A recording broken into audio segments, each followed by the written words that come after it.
ആഴങ്ങളിൽ അപകടം ഒളിപ്പിച്ച കോഴിക്കോട് മരുതോങ്കരയിലെ കടന്തറപ്പുഴ. പുഴയിൽ അപകടങ്ങൾ തുടർച്ചയാകുകയാണ്. നാട്ടുകാരുടെ മുന്നറിയിപ്പ് അവഗണിച്ച് പുഴയിൽ ഇറങ്ങുന്നവരാണ് കൂടുതലായി അപകടത്തിൽപ്പെടുന്നത്.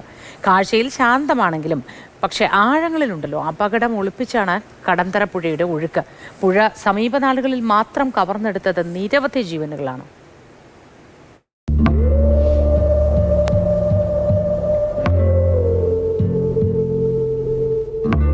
കൊടും ചൂടാണ്. ചൂടിൽ നിന്ന് ആശ്വാസം തേടിയാണ് തെളിനീര് പോലെ ഒഴുകുന്ന കടന്തറപ്പുഴയിൽ ആളുകൾ ഇറങ്ങുന്നത്.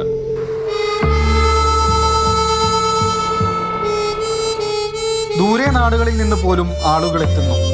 കാഴ്ചയിൽ ശാന്തമാണെങ്കിലും പക്ഷേ ആഴങ്ങളിൽ അപകടം ഒളിപ്പിച്ചാണ് കടന്തറപ്പുഴയുടെ ഒഴുക്ക്. പുഴ സമീപ നാടുകളിൽ മാത്രം കവർന്നെടുത്തത് നിരവധി ജീവനുകൾ. 2 ആഴ്ച മുൻപ് പുഴയിൽ കുളിക്കാനിറങ്ങിയ വിദ്യാർത്ഥി മുങ്ങി മരിച്ചു.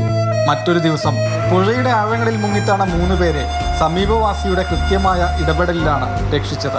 ഇതൊരു ചുഴലിയുള്ള ഏരിയ ആണ്. ആൾക്കാരോട് ആരോട് പറഞ്ഞാലും ആരും പറഞ്ഞാൽ മൈൻഡാക്കൂല. ഇവിടെ പറഞ്ഞാൽ അവർ അതിലേ പോയി പശുക്കളും മലേൻ്റെ മേലെ പോയി അവിടെ പോയി ചാടും. ഇതൊക്കെയാണ് സ്ഥിതി. 3 ആളാണ് വെള്ളത്തിലുള്ളത്. എന്താണെന്നറിയില്ല. ഞാൻ വലിയ കല്ലിൻ്റെ മുകളിൽ എടുത്ത് ഞാൻ ചാടി അവർ രക്ഷിച്ച് കരക്ക് കയറ്റി. ഒരു അപകടം കൂടാതെ കരയ്ക്കാൻ കയറ്റിച്ചിട്ടുണ്ട്.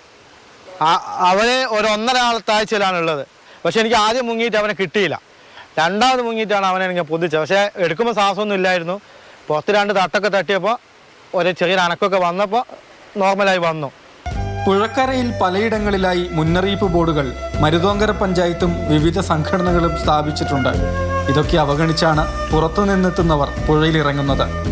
പുഴയുടെ മനോഹാരിത സാമൂഹ്യ മാധ്യമങ്ങളിലൂടെ അറിഞ്ഞെത്തുന്നവരാണ് അധികം.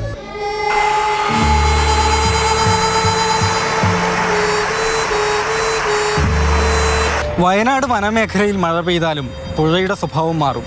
പൊടുന്നനെയുണ്ടാകുന്ന മലവെള്ളപ്പാച്ചിലിൽ നിരവധി പേർക്കാണ് കടന്തറപ്പുഴയിൽ ജീവൻ നഷ്ടമായിട്ടുള്ളത്.